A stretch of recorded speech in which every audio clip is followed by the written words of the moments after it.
Now, Honorable Prime Minister.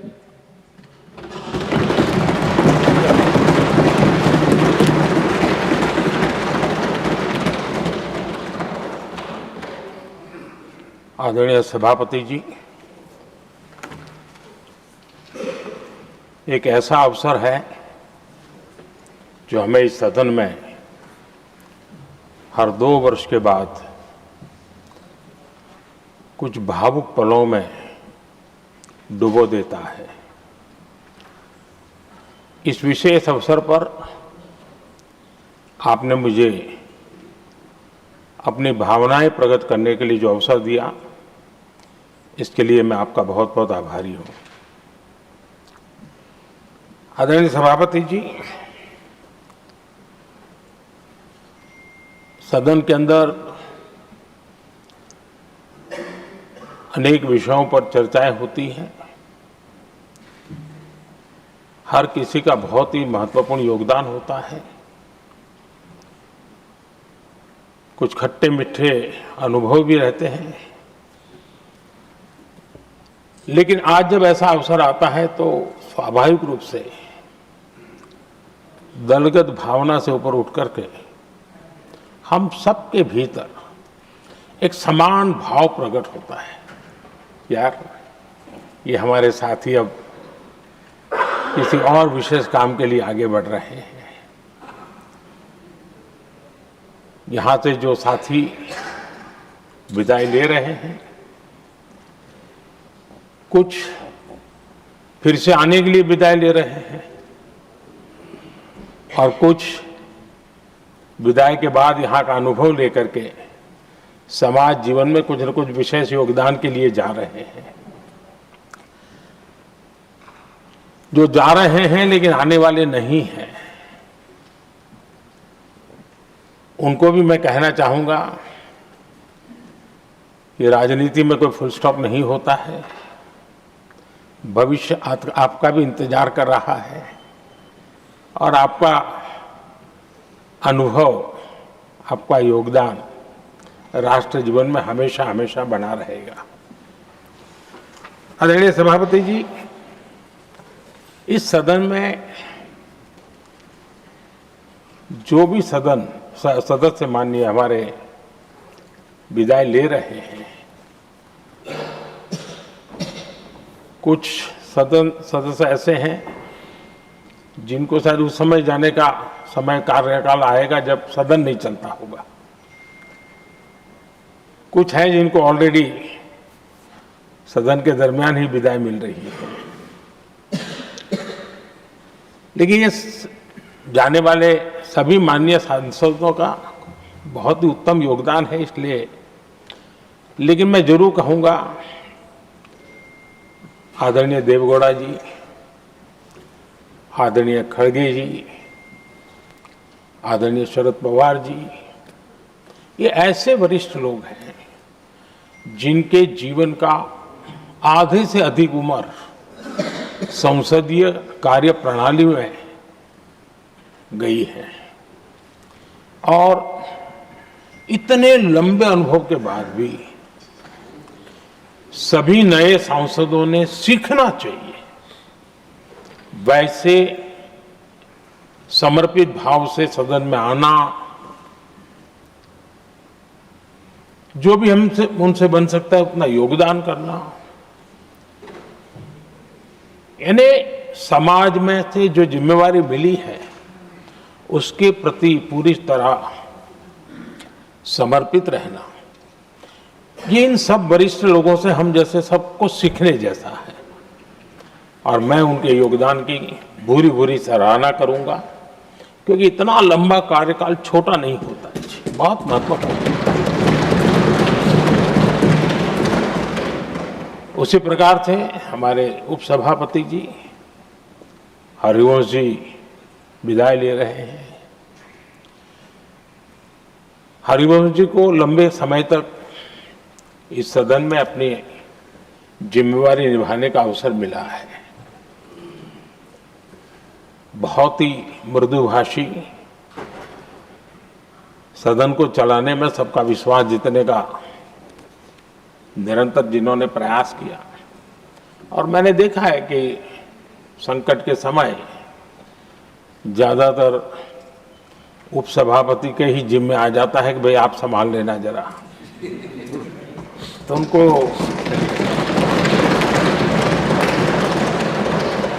एक लंबा experience होता है, सबको जान भी लेते हैं, भली बात ही जान लेते हैं, लेकिन उनका भी योगदान।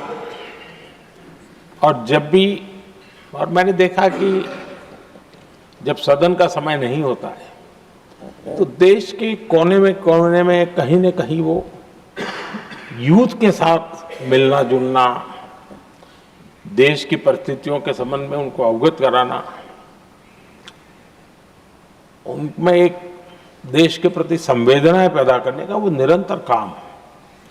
वे कलम के धनी तो है ही हैं, लेकिन कर्म कठोर के नाते भी मैं कहूंगा कि उन्होंने भारत के हर कोने में जाकर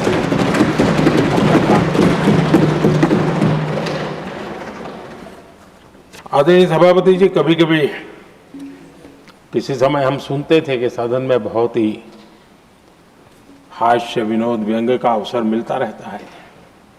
इन दिनों शायद धीरे धीरे कम होता जा रहा है, क्योंकि 24/7 मीडिया की दुनिया ऐसी है कि हर कोई कॉन्शियस रहता है।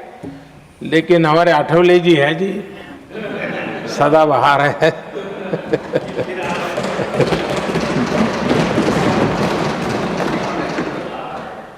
आठवले जी जा रहे हैं, लेकिन यहाँ पर किसी को खोट महसूस नहीं होगी, वो व्यंग्य विनोद भरपूर परोसते रहेंगे।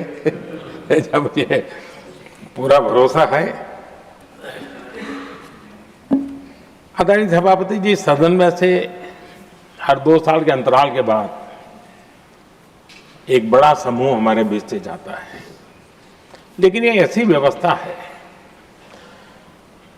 कि जो नया समूह आता है उनको बाकी जो लंबे समय से 4 साल से बैठे हुए साथी हैं, अनुभव है, नए लोगों को तुरंत उनसे कुछ न कुछ सीखने का अवसर मिलता है। और इसलिए एक प्रकार से यहाँ की जो विरासत है वो कंटिन्यू प्रोसेस हमेशा रहती है। ये बहुत बड़ा लाभ होता है। मुझे पक्का विश्वास है कि जिनको इस बार जाना नहीं है वो भी जो नए माननीय सांसद आएंगे उनको उनके अनुभव का लाभ मिलेगा और उनका योगदान भी सदन को और समृद्ध करेगा, ऐसा मेरा पूरा विश्वास है। आदरणीय सभापति जी, हम लोग जानते हैं कि जीवन में या सार्वजनिक जीवन में जब भी कोई महत्वपूर्ण निर्णय करना होता है तो परिवार के लोग बैठ करके मन बना लेते हैं कि ऐसा करना है, लेकिन फिर भी कहते हैं अरे ऐसा करो, उनसे जरा पूछ लीजिए, एक सेकंड ओपिनियन ले लीजिए किसी वरिष्ठ से। और घर में वरिष्ठ नहीं तो कहेंगे मोहल्ले में देखो भाई वो काफी अनुभवी है, जरा उनसे पूछ लो एक बार उनका मन क्या करता है। अगर कोई बीमार है तो भी कहते हैं यार ऐसा करो भाई, एक और डॉक्टर से जरा ओपिनियन ले लो। सेकंड ओपिनियन का बहुत महत्व होता है।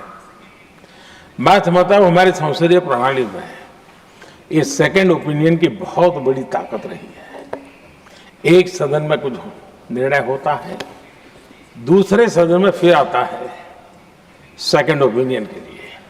अगर इस सदन में होता है तो उस सदन में जाता है सेकंड ओपिनियन के लिए। और ये सेकंड ओपिनियन उस सारी बहस को, उस सारे निर्णय प्रक्रिया को एक बहुत बड़ा नया आयाम दे देती है। और वो मैं समझता हूं कि हमारी निर्णय प्रक्रिया को समृद्ध करती है। तो इसलिए सदन में जो माननीय सांसद बैठते हैं उनके लिए एक खुलापन रहता है कि भाई चलो इस सदन में नहीं तो उस सदन में एक अच्छा ओपिनियन नया आएगा, उस सदन में नहीं तो इस सदन में एक नया ओपिनियन आएगा।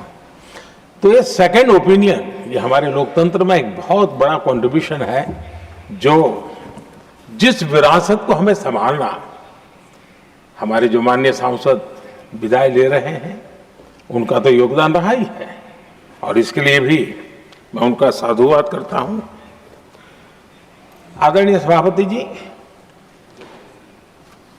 जो हमारे माननीय सांसद विदाई ले रहे हैं, बहुत आने वाले दिनों में तो शायद ये अवसर रहने वाला ही नहीं है, लेकिन ये माननीय सांसद ऐसे हैं कि जिनको पुराने संसद के भवन में भी बैठने का मौका मिला और नए संसद भवन में भी बैठने का मौका मिला। उनको दोनों इमारतों में उनको राष्ट्र के कल्याण के लिए अपना योगदान देने का अवसर मिला है और उनके कार्यकाल में ही उनको इस नए सदन के निर्माण प्रक्रिया में और नए सदन की निर्णय प्रक्रिया में भी हिस्सा बनने का अवसर मिला है। वो एक विशेष उनके जीवन में याद रहेगी, नई स्मृति रहेगी। आदरणीय सभापति जी, मैं सभी माननीय सांसदों के,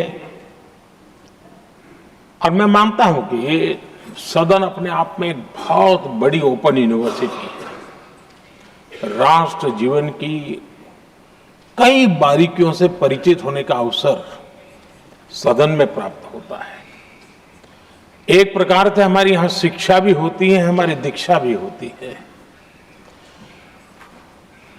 ये 6 साल यहां जो रहने का अवसर मिलता है, वो जीवन को घड़ने का, राष्ट्र जीवन के घड़तर में योगदान का तो महत्व है ही है, क्योंकि निर्णय प्रक्रिया का हिस्सा है, लेकिन स्वयं के जीवन को घड़ने का भी एक अमूल्य अवसर होता है। और इसलिए जब माननीय सांसद यहां आते हैं, उस समय की उनकी जो भी सोच, समझ और क्षमता है, जब जाते हैं तो अनेक गुना वो बढ़ती है, उसका विस्तार होता है, अनुभव की एक बहुत बड़ी ताकत होती है। और तब जाकर के जाने के बाद राष्ट्र जीवन का उनका निरंतर योगदान बना रहे हैं। वे अपने तरीके से व्यवस्था के तहत हो सकते हैं, व्यवस्था के तहत न हो सके, लेकिन उनका अमूल्य योगदान मिलता ही रहे राष्ट्र जीवन के निर्माण में। उनका अनुभव हमेशा हमेशा उपयोगी हो, ये मेरी उन सभी माननीय सांसदों को मेरी शुभकामनाएं हैं। और मैं फिर से एक बार सभी माननीय सांसदों के योगदान का गौरवगान करता हूं, साधुवाद करता हूं। बहुत बहुत धन्यवाद।